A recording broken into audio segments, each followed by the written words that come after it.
Bonjour à tous et bienvenue à ce 12e Café Export. Aujourd'hui, nous allons parler de clean tech, de solutions technologiques vertes. Je vois que tout le monde commence à rentrer. Aujourd'hui, nous avions 130 inscrits, à peu près comme d'habitude. Et on a la chance que Madame Giraud vient de finir sa conférence de presse, donc on ne lui fera pas trop d'ombre aujourd'hui. Avant de commencer, simplement pour remercier bien évidemment nos commanditaires, EDC, la presse et le soutien financier de Développement économique Canada et du Québec à travers le ministère de l'Économie et de l'Innovation. Aujourd'hui, nos invités sont Amélie Descotec, Louis d'EDC spécialisé dans les industries clean tech et Magid de Audace Technologies. Donc, deux parties. Une première partie avec Ecotech et EDC pour parler un peu plus généralement du milieu des clean tech et ensuite un entretien avec Magid qui va nous parler d'Audace Technologies et de son expérience à l'international en tant que clean tech. On va très rapidement commencer les news simplement pour avoir un timing bien rodé et éviter de dépasser votre temps si précieux. Cette semaine, le tour du monde assez riche en fait en nouvelles. On va commencer par les États-Unis qui ont un bond des ventes de 18% sur le mois de mai sur des ventes au détail, ce qui est plutôt encourageant. C'est une belle reprise. Ça reste toujours inférieur bien évidemment au mois de mai 2019, mais on sent une reprise en tout cas des ventes de détail aux États-Unis. À voir si ça continue dans la même dynamique sur le mois de juin. Toujours aux États-Unis, le gouvernement fédéral vient de lancer un plan d'infrastructure de 1 billion de dollars US, donc très très important. Donc l'idée en fait, c'est qu'il y a peut-être des opportunités pour les entreprises canadiennes et québécoises sous ce plan. Donc renseignez-vous. On vous a mis le lien et puis vous allez pouvoir avoir un peu plus de détails. La fermeture prolongée, donc au 21 juin, c'était la fin de la fermeture de la frontière Canada-États-Unis. Elle a été prolongée jusqu'au 21 juillet. Pour rappel, les marchandises continuent de passer la frontière sans problématique. Et même chose pour les voyages d'affaires en théorie. En pratique, je vous avoue qu'on n'a pas beaucoup de témoignages ou de retours en fait, sur les difficultés entre les Canada et les États-Unis au niveau de la frontière des voyages d'affaires. Si jamais vous avez des difficultés sur vos passages où vous connaissez quelqu'un qui connaît quelqu'un qui connaît quelqu'un, qui a eu des problématiques à la frontière pour faire son voyage d'affaires, n'hésitez pas à nous faire un petit courriel, on sera ravis d'échanger avec lui. On cherche à avoir des retours justement sur ce sujet. Accord de libre-échange, donc la Grande-Bretagne est en train de regarder à rejoindre le PTPGP. Donc ça, c'est plutôt une bonne nouvelle pour le Canada, qui va pouvoir avoir, qui est déjà des accords PTPGP. Du coup, la Grande-Bretagne va essayer de rejoindre cet accord pour faire partie. Je pense, Jérémy, qu'on n'a plus la présentation, mais on peut continuer. Ah, ça revient. Magnifique. Il faut C'est les joies du direct. L'Union européenne donc, entreprend une révision majeure de sa politique commerciale. Donc ça, en fait, c'est un article plutôt intéressant. Et puis, il y a d'autres articles qui font écho. En fait, pour vous donner un peu de contexte, la sortie de la Grande-Bretagne de l'Union européenne a permis de donner plus de pouvoir aux pro-européens et du coup à créer une Europe plus profonde. C'est ça qu'essaye d'entreprendre l'Union européenne maintenant et basé bien évidemment sur la crise économique qu'on vient de vivre pour avoir une Europe plus robuste. Donc, aussi intéressant au niveau des opportunités qui vont se dégager là-dedans, donc à suivre. Et enfin, un petit mot de l'Asie, les échanges commerciaux intra-asiatiques un peu en berne. On a beaucoup parlé, et puis ce avant la déclaration d'une seconde vague en Chine, on a beaucoup parlé que l'Asie allait être un des premiers pays à se relancer économiquement de par le fait tout simplement que c'était les premiers à être touchés par la pandémie. On s'aperçoit en fait que les échanges commerciaux intra-Asie sont pas très très bons, voire très très mauvais. C'est principalement dû au fait que la consommation du commerce de détail dans l'ensemble du monde est en baisse. Et donc, beaucoup de commerces intra-Asie reposent sur la fabrication de pièces de vêtements ou de produits consommables, en fait. Donc, bien évidemment, moins de commandes veut dire moins de production. Donc, c'est un petit peu ça qui explique cette baisse. Dans les bonnes nouvelles du moment, la prolongation de la PCU de 2 mois, bon, ça c'est plutôt une bonne nouvelle, sachant que beaucoup d'économies ne se sont pas encore remises ou n'ont pas encore réouvert. Donc ça, c'est plutôt une bonne nouvelle pour l'ensemble des travailleurs de façon générale. Air Canada se prépare à une reprise des voyages d'affaires à l'automne. Cela étant dit, je mets juste un petit bémol là-dessus, c'est que les frontières provinciales ne sont pas encore réouvertes. Donc, pour l'instant, c'est une barrière à ça.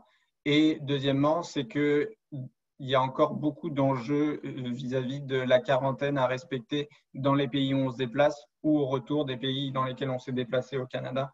Donc, ça va être des enjeux pour Air Canada et les autres transporteurs d'ailleurs d'ici l'automne. Je vais passer les barres et puis je reviendrai sur les barres juste après. L'indice de confiance des consommateurs canadiens qui augmente, c'est plutôt une bonne nouvelle. Donc, ça promet aussi une relance économique à un bon niveau au niveau du Canada. Donc, ça, c'est plutôt une bonne nouvelle. Et EDC qui lance un fonds de 250 millions qui est un fonds de matching en fait sur les programmes de fonds d'investissement. Donc, grosso modo, EDC va matcher les investissements d'investisseurs privés ou publics, parapublics en tout cas, pour booster certaines grandes entreprises, enfin, pardon, pas certaines grandes entreprises, mais en tout cas des entreprises prometteuses qui sont en levée de fonds et qui n'ont pas pu en fait s'accélérer comme ils devaient dû à la crise. Donc, un fonds de soutien un peu différent des autres. Donc, c'était important de le mentionner. 2 autres nouvelles avant de vous parler des bars et des piscines. On sait que c'est l'été, mais on va attendre 2 minutes. Le premier, c'est le plan de relance de la ville. Donc, on ne vous a pas mis de lien, mais on le fera probablement avant de vous envoyer la présentation. Mais la ville a annoncé hier son plan de relance. Je vous invite à regarder sur les 20 mesures, la mesure 17 traite de l'international. Je vous invite à la regarder. La ville a commis 22 millions, si je ne dis pas de bêtises, de façon globale sur une vingtaine de mesures. La 17 est consacrée à l'international et vise à soutenir notamment les vitrines commerciales à l'international et les actions de maillage avec l'international. Je vous invite à lire ça plus en détail.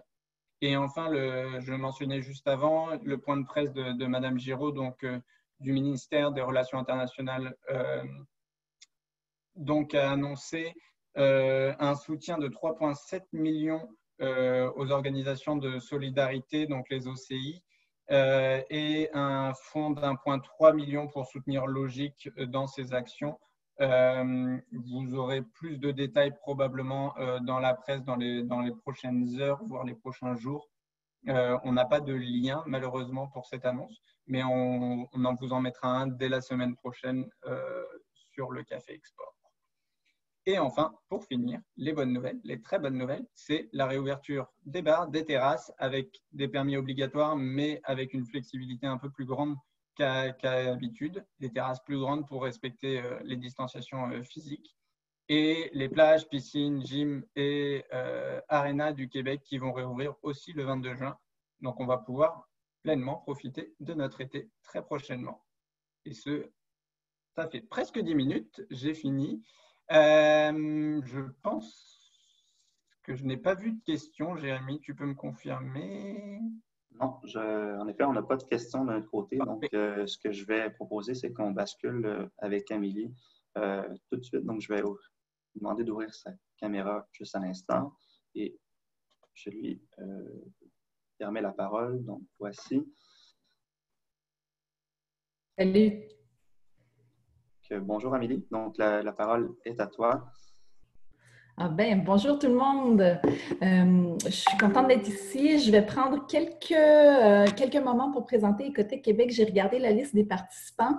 Il y en a que je connais déjà et que je salue. Bonjour à nos membres et collaborateurs qui sont là et puis les membres de l'équipe aussi qui sont ici pour m'espionner. Et puis, pour ceux que je ne connais pas, mais j'aime ça parler de la vision et de la mission d'Ecotech Québec au début. Alors, je vais vous la simplifier un peu. Là, en gros, c'est que nous, on croit que le Québec peut atteindre une économie verte grâce à un secteur des technologies propres qui est fort. Et puis, notre but, ben, c'est ça, c'est d'accélérer la croissance du secteur des technologies propres. Donc, et puis aussi, je ne peux pas parler d'Ecotech Québec sans parler de tous nos partenaires. On est un OBNL, une grappe plus précisément, mais tout ce qu'on fait, c'est grâce à eux aussi. Alors, je les salue, je les remercie. Il a déjà changé de slide. Parfait. On ne les nommera pas. On va vous éviter ça. Je les avais même écrits, je les avais même imprimés pour être sûr de ne pas les oublier, mais vous les avez vus. Donc, cette slide-là, c'est une slide qui vous présente tous les acteurs de l'écosystème des technologies propres. Si vous prenez le temps de la regarder, vous allez voir qu'il y en a qui sont en lien avec le développement des technologies propres, le financement, la commercialisation des technologies propres. Et puis, bien sûr, il y a ceux qui sont en jaune, les entreprises vouées aux technologies propres, qu'on appelle aussi les Pure Play. Je vais vous parler d'elles plus précisément dans la prochaine slide. Donc, par rapport au Pure Play, d'abord, avant de rentrer dans ces chiffres-là, je peux vous dire que les secteurs des technologies propres, c'est un sous-secteur de l'environnement, mais lui-même a plusieurs sous-secteurs, donc eau, air, sol, matières résiduelles, efficacité énergétique, énergie renouvelable, chimie verte, agriculture, écomobilité. Donc, on couvre vraiment un ensemble de secteurs qui est assez... donc, qui sont inclus dans le domaine des clean tech. Fait qu'au niveau des Pure Play, là, ce qu'on m'a demandé de faire, c'est un portrait avant COVID, après COVID. Alors, avant COVID, ce que je peux vous dire, c'est qu'il y avait 350 entreprises dites Pure Play, donc c'est-à-dire celles qui ne font que des technologies propres, pas celles qui en ont comme partie d'une autre offre plus globale. Donc, on parle de 9 000 emplois, plus d'1 milliard de dollars en revenus, puis des investissements annuels en R&D de 300 millions de dollars. Donc, on peut aller à la prochaine slide. Je vous ai mis une boule de cristal. Je vous ai mis une boule de cristal parce que la commande était de vous parler de l'avant-COVID, l'après-COVID. Puis l'affaire, c'est que l'après-COVID, on n'a pas encore le plein portrait. Puis je vais vous expliquer pourquoi. Ce que je peux vous dire, c'est que la plupart, mais pas toutes, les entreprises ont connu un ralentissement de leurs activités. Celles qui ont connu un ralentissement, c'est pour ça que je vous ai mis la boule de cristal, c'est qu'elles connaissent un ralentissement des fois de leur développement des affaires, de contrats qui allaient être signés imminemment, mais qui sont en pause. Elles connaissent aussi un ralentissement, disons, de la construction. Donc, le contrat avait été signé, la construction était en cours, mais la construction de la technologie qui devrait être livrée plus tard, mais des pièces qui ont été commandées et payées n'ont pas pu être livrées, donc la construction est en pause, l'installation va être retardée, puis le paiement va être retardé aussi. Donc, l'affaire, c'est que en ce moment, il y en a beaucoup qui disent que mes revenus continuent d'être sensiblement les mêmes parce que, dans le fond, c'est des ventes de 6 mois, c'est des ventes de 1 an.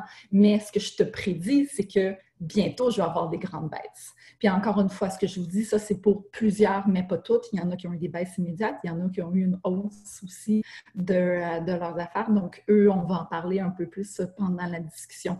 Donc, tu sais, en gros, c'est vous dire que si... disons, c'est varié.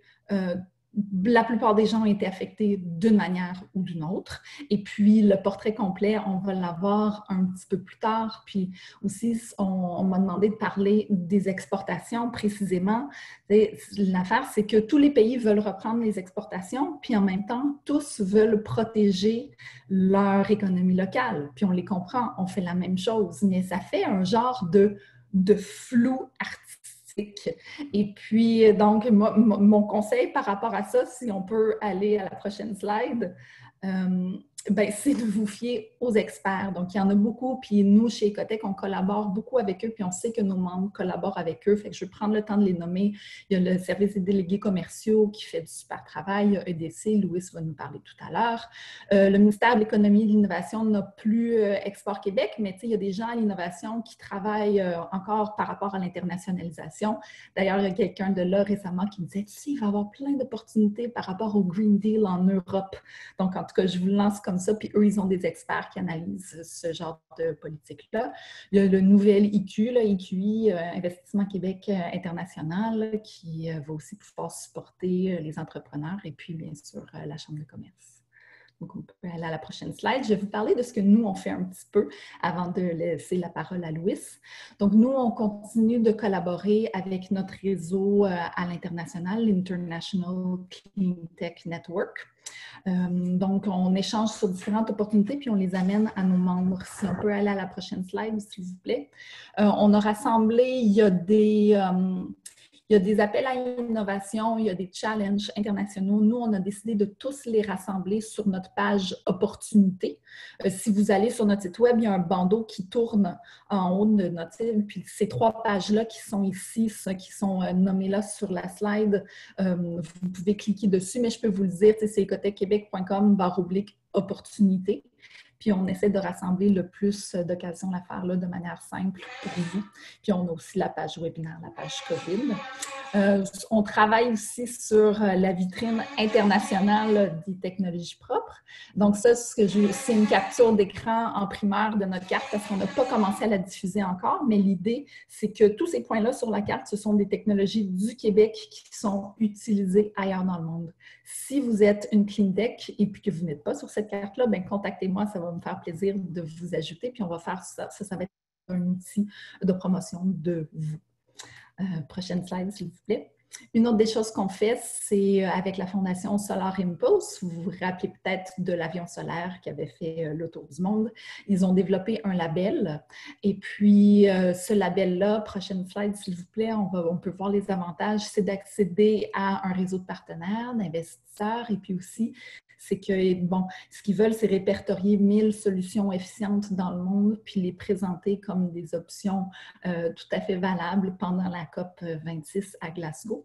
Alors, si ça vous intéresse d'obtenir ce label-là, ma collègue Gabrielle aide les entreprises à l'obtenir, donc vous pouvez la contacter. Et puis, dernière slide, je vous ai mis, ça c'est une capture d'écran d'un post LinkedIn d'un de nos membres, PyroWave. La raison pour laquelle je vous l'ai mis, c'est que je trouvais ça intéressant. Ils ont décidé de faire une réflexion entre différents innovateurs de comment faire pour se sortir des vieux paradigmes. Puis je trouvais que c'était une initiative rafraîchissante, puis qui porte à la réflexion, puis qui démontre de la collaboration. Alors, tu sais, je vous invite à les suivre sur LinkedIn, ces différentes capsules vidéo. C'est d'intérêt, puis je trouvais que c'était un bel exemple de penser autrement, parce que c'est ça qu'on est appelé à faire maintenant. Alors, je m'arrête ici. Je laisse la parole à Louis, puis on se reprend pour la discussion dans à peu près 5 minutes. Merci.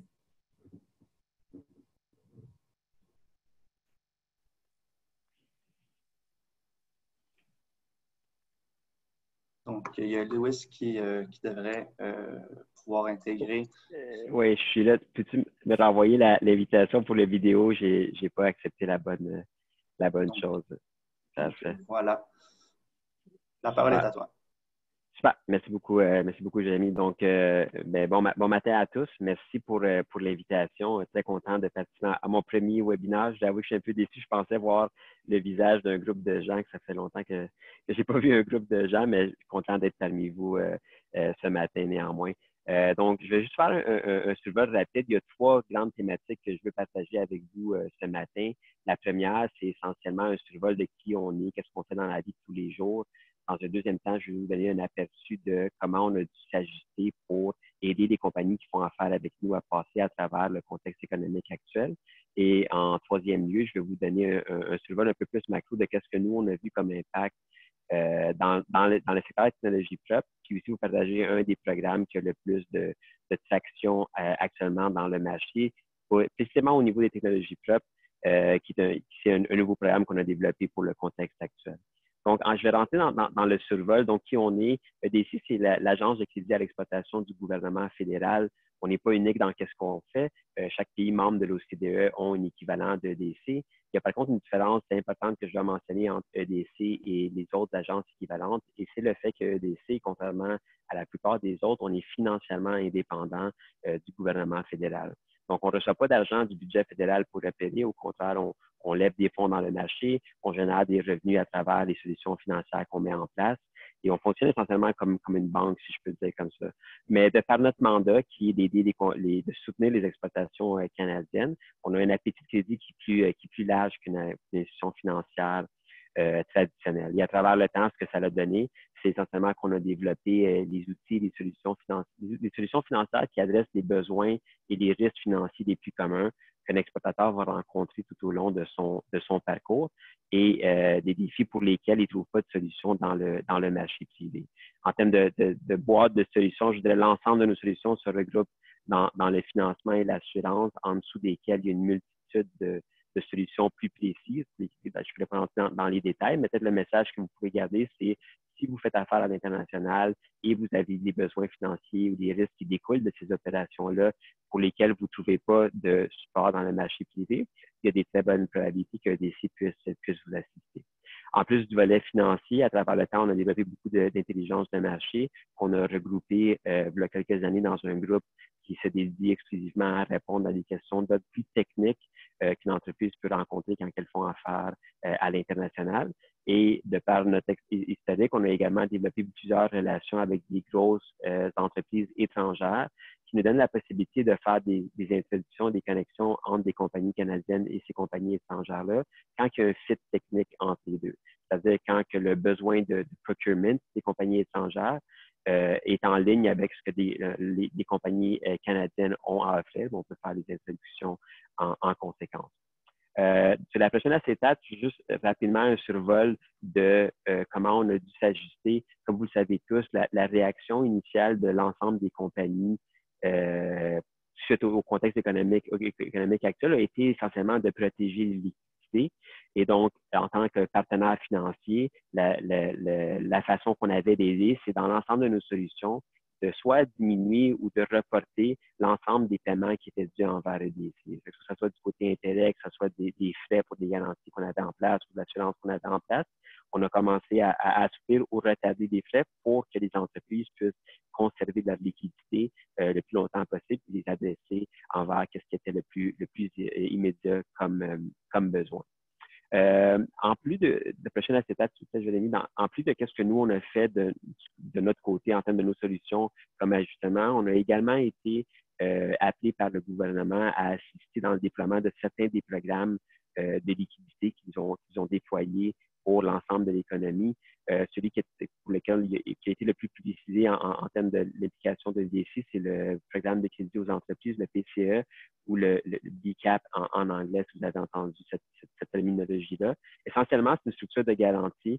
Donc, l'institution financière principale des compagnies a la possibilité de mettre du crédit additionnel en place pour renflouer les liquidités de son client. Et en arrière-scène, EDC vient garantir cette nouvelle exposition-là à hauteur de 80 je dois mentionner que l'utilisation, l'adoption de cette solution-là en est vraiment à ses tout débuts. La séquence, je vous dirais, qu'on a vue en termes de comment les compagnies ont réagi, c'est en premier lieu, les compagnies ont fait tout ce qu'elles pouvaient elles-mêmes pour préserver leur liquidité. Dans un deuxième temps, ils se sont servis des programmes gouvernementaux beaucoup plus faciles d'accès ou, entre guillemets, gratuits. Donc, par exemple, comme le compte d'urgence, les subventions aux salaires, et ainsi de suite. Et maintenant qu'on commence à déconfiner, les compagnies sont dans une position de se pencher sur déterminer est-ce qu'une solution de dette, qui est celle-là qu'on supporte avec ce programme-ci, est vraiment la bonne solution pour la compagnie. Comme vous le savez, rajouter de la dette sur le bilan requiert un minimum de visibilité sur le cash flow à venir. et c'est très difficile de faire en début de crise. Donc, maintenant, on commence à voir l'utilisation de ce programme-ci augmenter. Sur la prochaine acétate, juste le survol peut-être macro que je voulais vous partager en termes de l'impact qu'on a vu sur le secteur, comme Amélie mentionnait tantôt. L'impact a été très, très, très fort. Il y a certaines caractéristiques fondamentales du secteur qui expliquent pourquoi l'impact a été si fort. La première, je vous dirais, c'est que dans le secteur de technologie prep, c'est particulier le fait qu'il y a un très bon pourcentage d'entreprises qui sont des entreprises financièrement parlant très jeunes. Ce sont des entreprises qui sont soit encore pleinement dans une phase de recherche et développement, soit en transition entre recherche et développement et commercialisation réelle et génération de revenus. Donc, je décris un profil financier ou un bilan qui est très fragile et n'importe quel imprévu va causer un impact. Encore pire si l'imprévu est comme celui qu'on a actuellement. Donc, l'impact a été très fort encore simplement à cause du profil financier moyen de l'entreprise en technologie propre. Il y a également d'autres facteurs qui sont caractéristiques. Un des facteurs, comme je mentionnais tantôt, entre les entreprises, même s'ils sont en transition entre recherche et développement et commercialisation, ils font encore beaucoup de recherche et développement et souvent, ces démarches-là ou ces activités-là se font dans un laboratoire de tierce partie auxquels ils ont perdu accès durant le confinement. Donc, ces activités-là ont également pris fin de façon temporaire, mais c'est une activité importante pour la compagnie. L'autre élément caractéristique du secteur, c'est qu'en technologie prep, comparativement aux autres technologies, on parle très souvent d'une pièce d'équipement. La compagnie canadienne a développé une technologie qui se vend sous la forme d'une pièce d'équipement et plus souvent qu'autrement, cette pièce d'équipement-là s'intègre dans une autre opération déjà existante, par exemple un procédé industriel. Et ce que ça implique, c'est que la courbe d'apprentissage de l'acheteur potentiel de la pièce d'équipement est très longue, évidemment, parce qu'il ne veut pas mettre à risque, en intégrant une nouvelle technologie, il ne veut pas mettre à risque ses opérations existantes. Donc, ça prend une bonne courbe d'apprentissage pour fermer les nouveaux contrats. Et ce que le contexte actuel a fait, c'est que ça a drastiquement rallongé la courbe d'apprentissage parce que les acheteurs potentiels, comme toutes les autres entreprises, ont fait les mêmes démarches, c'est-à-dire elles veulent préserver leur liquidité et elles veulent les dédier, autant leur liquidité que leurs efforts en termes oui, dédier leur personnel à ce qui est essentiel pour la compagnie. Et dans le contexte actuel, c'est pas essentiel de rajouter une nouvelle pièce d'équipement dans leurs opérations actuelles. Donc, ça va retarder cette courbe d'apprentissage-là. Comme Amélie a mentionné tantôt, on a quand même vu des différences dépendamment dans quel sous-secteur d'activité l'entreprise opère. Il y en a quelques-unes qui ont même réussi à très bien s'en tirer. Et dernière acétate, c'est juste le programme que je mentionnais tantôt. Ça, c'est le programme pour lequel, en technologie prep, on voit le plus de traction dans le marché. Donc, il semble avoir un bon fit entre le programme et la réalité du marché. C'est un programme qu'on a développé sous notre équipe d'équité. Donc, EDC fait de l'équité en temps normal. On a une stratégie d'investissement qui est vraiment focusée plus sur le mid-market. On est des entreprises matures, financièrement parlant. Et par contre, qu'est-ce qu'on a vu en technologie prep et dans d'autres secteurs, je suis certain que c'est vrai aussi, c'est qu'il y avait beaucoup de compagnies qui étaient déjà en discussion pour une nouvelle ronde d'équité. Et le contexte actuel a fait en sorte que certains des joueurs ou certains des VC qui s'étaient intéressés à la ronde ont dû se retirer.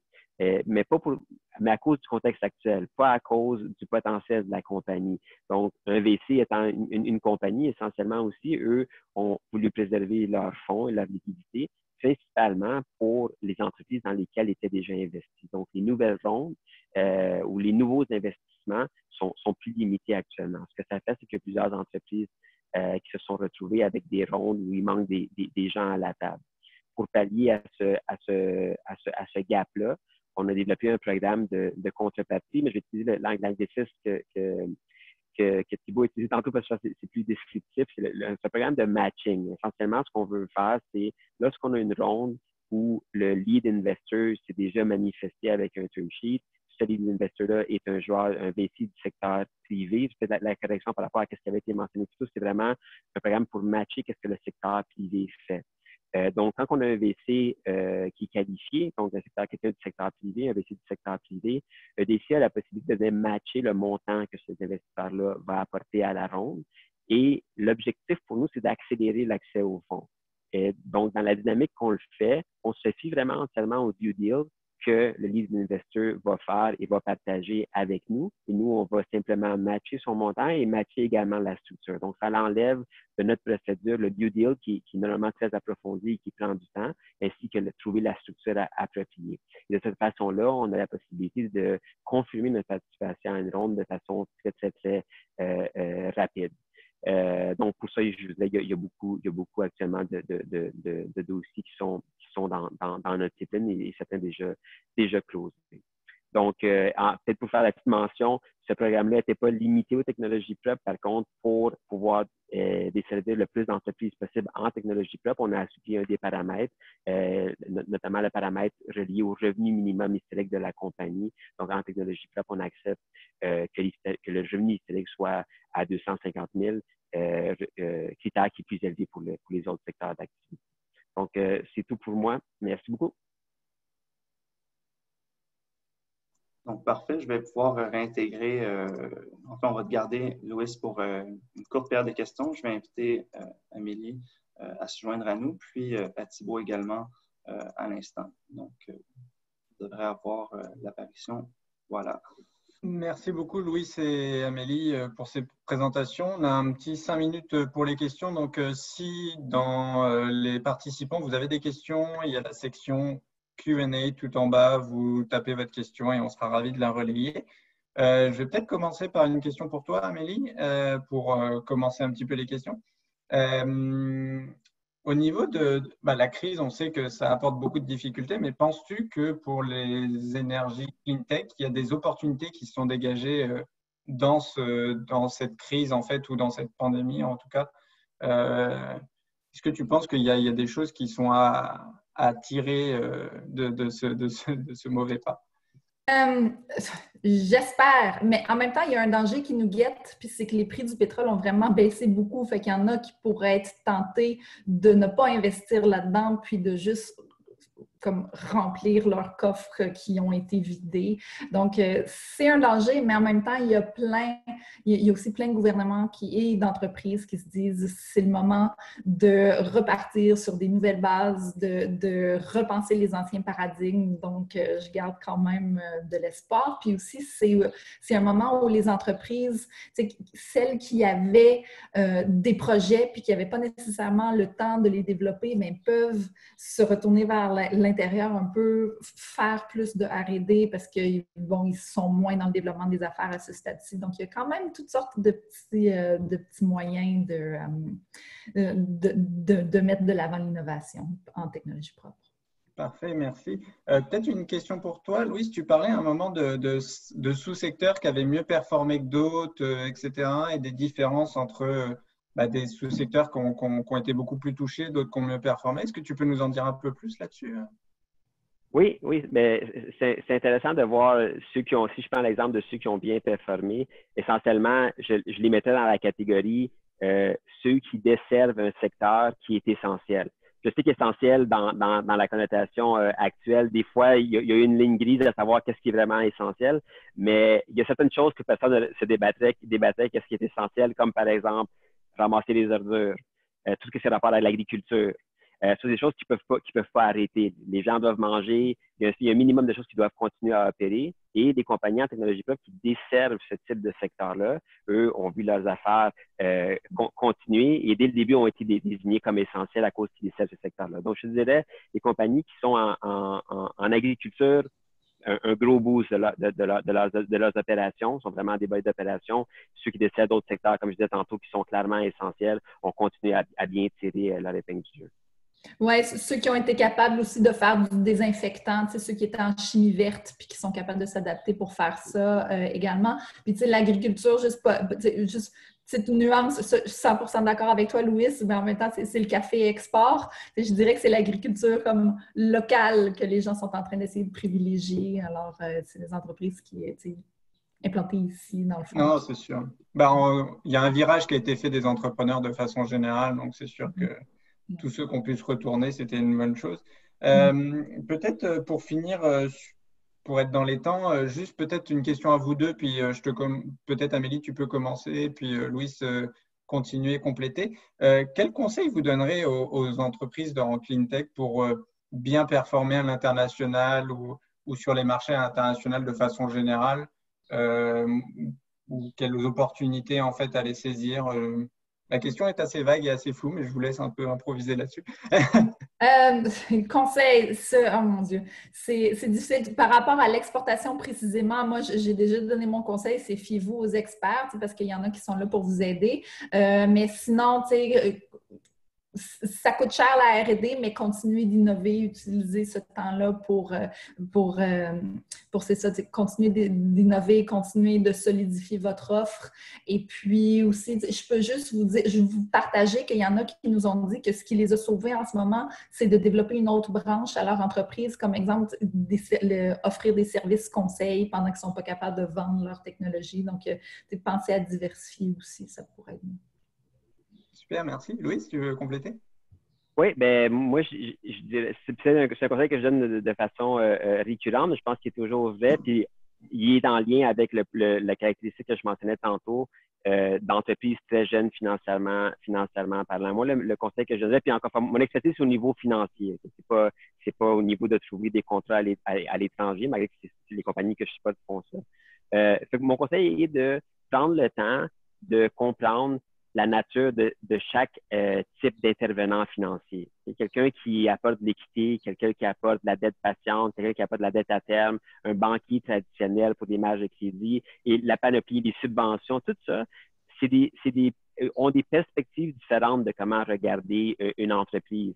Et comprendre la perspective différente est super important parce que le vocabulaire que je vais utiliser pour attirer un investisseur ne va pas être le même que pour attirer un banquier.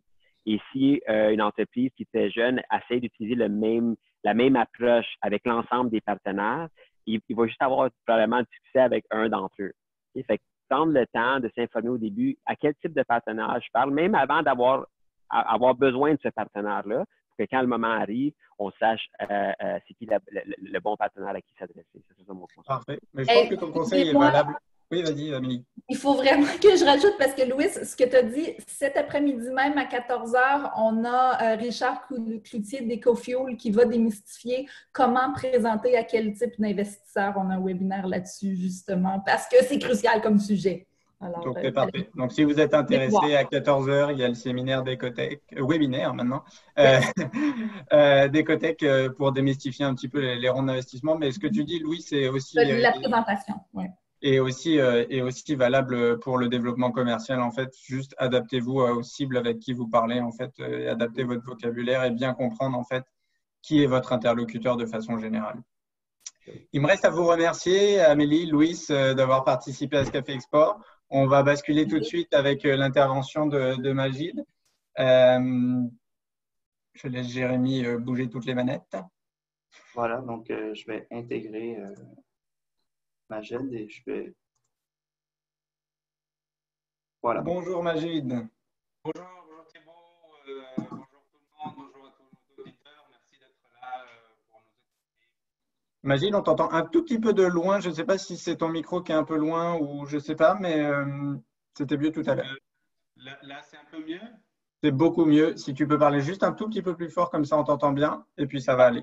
Parfait. Super. Mais merci de te joindre à nous, Magid.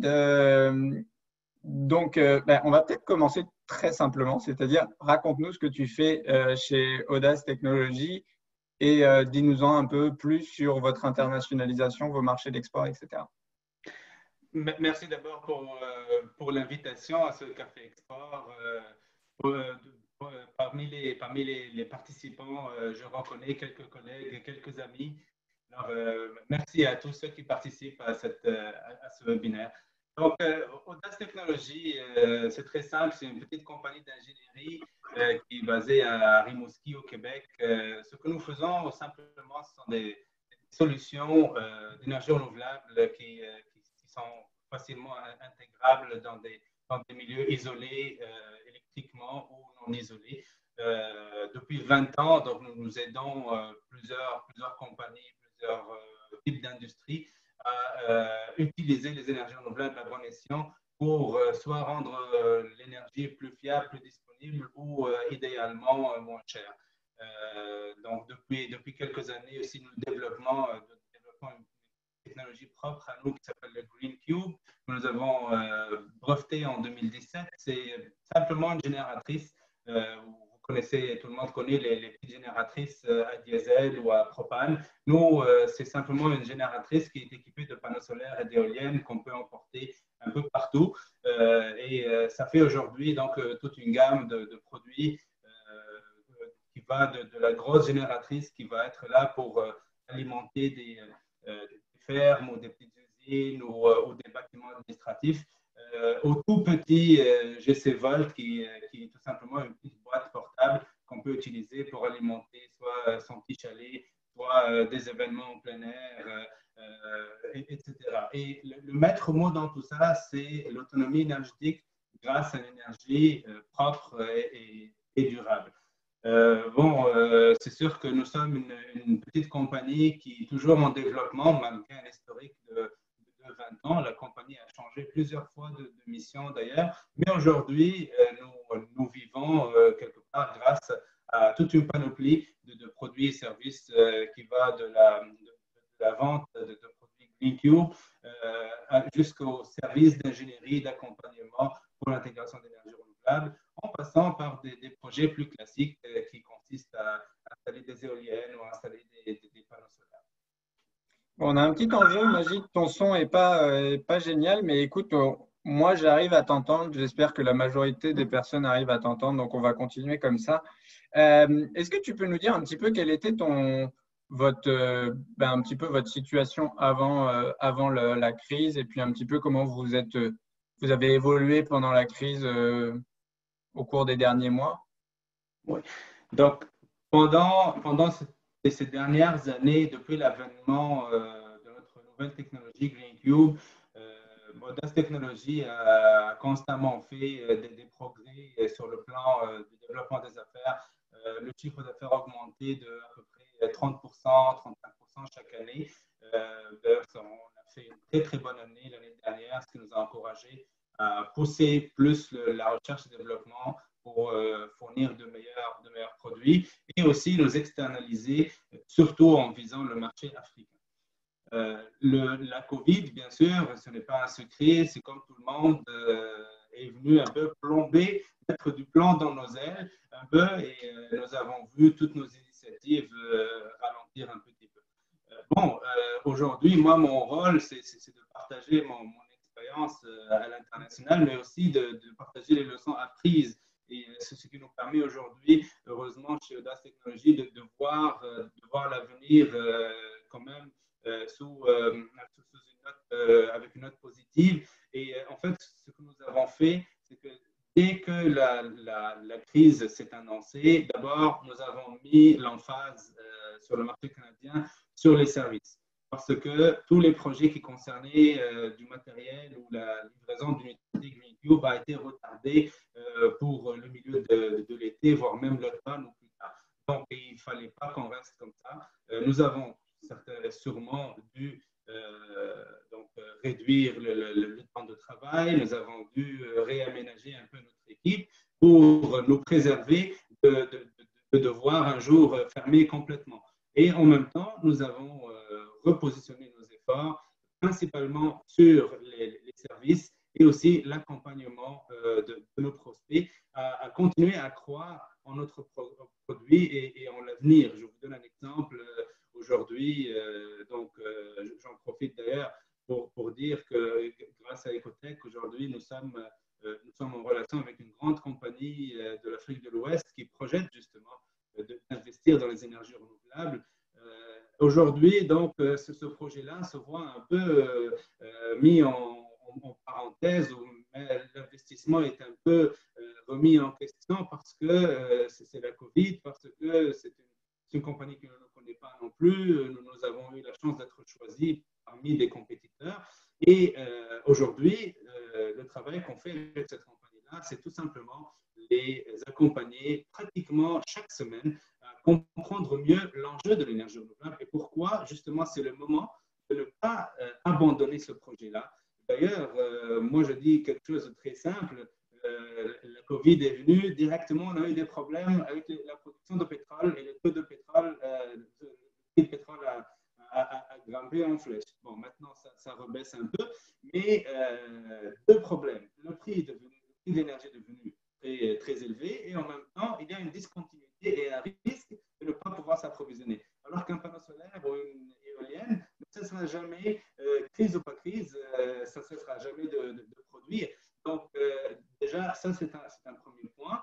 Deuxième point, nous remarquons, nous, en tant qu'entreprise, chez nos clients et nos prospects, tout un shift, tout un changement de paradigme qui met justement les énergies renouvelables dans une autre place dans le mix énergétique d'une compagnie, qu'elle soit industrielle ou agricole ou autre d'ailleurs.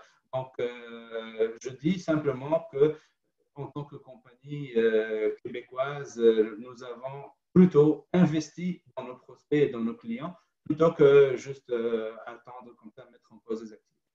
Ouais, j'imagine que le cycle de vente est un peu long, donc ça permet aussi de nourrir un peu la relation et puis le pivot sur le conseil et le service est intéressant puisque ça vous permet j'imagine, de vous positionner en amont des projets. Donc ça, c'est aussi très intéressant. Est-ce que juste sans vouloir dévoiler trop de choses qui peuvent être potentiellement confidentielles ou un peu touchy, mais on a parlé de l'Afrique, mais est-ce qu'il y a des marchés spécifiques que vous visez en Afrique ou sur lesquels vous êtes, je dirais pas forcément ceux en discussion, mais c'est quoi vos cibles sur le marché africain? Est-ce que vous avez ciblé tout le marché africain? En effet, depuis quelques années, nous travaillons avec plusieurs acteurs, plusieurs partenaires en Afrique. Il y a plusieurs besoins qui sont très variés, mais qui au final peuvent être résolus par des technologies ou par des projets qui ressemblent beaucoup à ce que Audace Technologies sait faire. Par exemple, en Afrique de l'Ouest, il y a on donne beaucoup de priorité à la disponibilité de l'eau, que ce soit pour l'agriculture ou pour l'eau potable pour la consommation. Et donc, depuis plusieurs années, nous avons travaillé sur des projets de pompage solaire, de contrôle de réseaux hydrauliques grâce à des installations autonomes. On a fait aussi beaucoup de transferts technologiques avec des compagnies, des institutions et des communautés aussi de l'Afrique de l'Ouest, notamment en Côte d'Ivoire, au Sénégal et au Gabon, tout récemment au Mali d'ailleurs. Maintenant, il y a le Maroc, la Tunisie, par exemple, et l'Algérie qui sont plus sur un coût de l'énergie qui est très élevé et qui justifie justement l'investissement dans l'énergie solaire. Là aussi, nous avons beaucoup travaillé avec des compagnies, surtout pour les orienter, pour essayer de les encourager à aller dans ce sens. Et comme tu as dit, Thibault, le cycle de vente est très lent et comme ça reste quand même des technologies assez nouvelles au sein du marché africain, il faut vraiment accompagner les clients, les aider en fait dans un certain effort d'apprentissage pour comprendre que ce n'est pas juste une question de nombre de panneaux solaires ou de prix du panneau solaire, c'est un tout.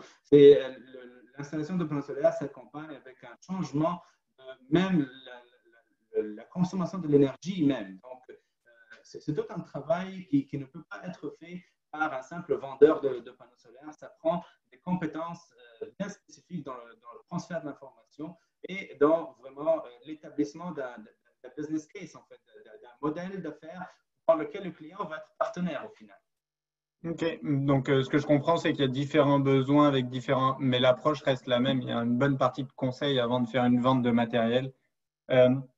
Dans ce contexte-là, donc de ce que j'ai compris, tu as nourri un petit peu tes relations commerciales existantes.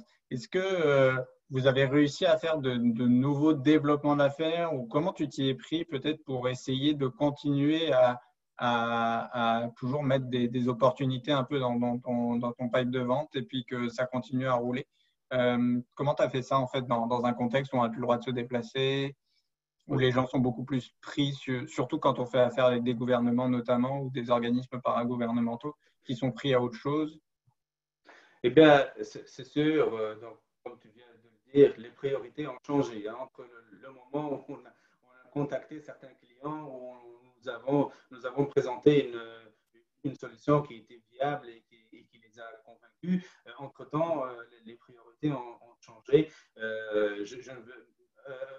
honnêtement, c'est très difficile de faire des affaires à l'international dans ces conditions-là, surtout pour une petite compagnie comme nous. Par contre, ce qu'on a fait pendant ces 3 derniers mois, c'est mettre le plus grand effort sur l'enrichissement de nos partenariats, le renforcement de nos partenariats avec des compagnies locales qui, elles, sont mieux à même d'aller négocier avec les gouvernements, avec les clients privés, etc. Ce n'est pas un mystère. Si on ne peut pas atteindre le client, il n'y a rien qui peut faire à distance que ce client-là veuille continuer à travailler avec nous. Mais nous avons la chance, mais aussi je dirais le mérite aussi d'avoir investi dans beaucoup de temps dans l'établissement de partenariats qui sont vraiment forts et performants avec des compagnies qui sont très crédibles. Et ce sont ces compagnies-là, quelque part, qui font le travail pour nous. Je dis ça comme ça, mais ça demande aussi beaucoup de temps de notre part. Il faut dédier du temps, il faut dédier de l'effort ici pour travailler de façon exclusive sur l'export. Sinon, si on fait ça en parallèle avec autre chose, c'est sûr qu'on se mélange les pinceaux. Nous, comme petite compagnie, nous faisons de l'industriel, nous faisons du service, mais nous faisons de la R&D aussi comme partie intégrante de nos activités. Et les 3 activités ne peuvent pas être mises au ralenti parce que nous avons toujours des choses en cours. Donc, on va dire, la vraie équation à résoudre, c'est comment être présent dans ces dossiers-là et faire que ça avance toujours. Non, c'est intéressant ce que tu dis parce que avant la crise, on s'apercevait qu'il y avait de plus en plus d'entreprises qui faisaient de la vente directe en fait à l'international, qui allaient se représenter par elles-mêmes, qui passaient pas par des distributeurs, qui passaient pas par des agents de représentation, qui passaient pas par du partenariat, mais qui allaient vendre directement leurs solutions à l'international. Et j'ai l'impression, en tout cas de par les discussions qu'on a au Café Export, de par ce que tu me dis, qu'on retourne vers un modèle où on a besoin de partenaires locaux. On a besoin d'être soutenu localement pour qu'eux puissent faire la représentativité. Et donc, on agit un peu plus en sous-traitance. Et c'est intéressant comme pivot aussi. C'est sûr qu'on conçoit assez rapidement que les marges vont être moins élevées, mais en tout cas, la représentation va être plus efficace. Et puis surtout, quand on fait affaire avec des gouvernements, si je me trompe, c'est plus apprécié d'avoir un partenaire local qui te représente. Ça fait de l'achat local. On parlait beaucoup d'achat local. On en a beaucoup parlé, mais en fait, l'achat local peut être de l'achat en fait international par intermédiaire en fait. Si je peux ajouter quelque chose, c'est un point que j'aime beaucoup partager. En tout cas, en ce qui concerne le marché africain, les gens là-bas, ils demandent toujours d'abord des éléments qui leur permettent de faire confiance. Pourquoi? Parce que, traditionnellement, le pays, le continent africain et surtout l'Afrique du Nord et l'Afrique de l'Ouest sont liés historiquement à la France et à l'industrie française. Nous, comme compagnie canadienne et compagnie à la FAS, nous sommes plus ou moins récents sur le marché africain. Et de plus, nous avons une certaine éthique d'affaires qui ne nous permet pas de bypasser quelque part les ponts qui sont déjà établis avec d'autres pays. Donc, ça rend les choses doublement plus difficiles pour nous. Et n'oublions pas l'autre facteur aggravant qui est très, très présent, c'est l'initiative chinoise, je dirais même le raid chinois sur le marché africain. Les clés pour aller avec le marché africain, pour avoir des contrats, c'est l'accompagnement. C'est l'accompagnement, c'est le partenariat. Et ce que j'aime toujours partager, c'est qu'il faut créer une histoire à propos de ce qu'on veut faire. Ce n'est pas juste vendre du matériel ou vendre du service, c'est vraiment révéler la valeur de tout cela au niveau humain, au niveau de ce que ça va permettre aux gens de vivre de nouveau dans leur vie. C'est peut-être un projet qui va permettre à des administrateurs de grimper en échelle, c'est peut-être un projet surtout qui va permettre à des gens lambda de vivre mieux, soit avoir une meilleure énergie, soit avoir accès à l'eau alors qu'ils n'en avaient pas, soit avoir de meilleurs impacts sur l'agriculture, sur le commerce, etc. Il faut créer cette histoire-là et il faut mettre tous les partenaires de son côté. Et c'est là que le partenaire local intervient. Le partenaire local, il raconte cette histoire-là avec des mots, avec une expérience qui est connue, et il fait un peu ce matching entre le producteur, le fournisseur de la technologie et le client final.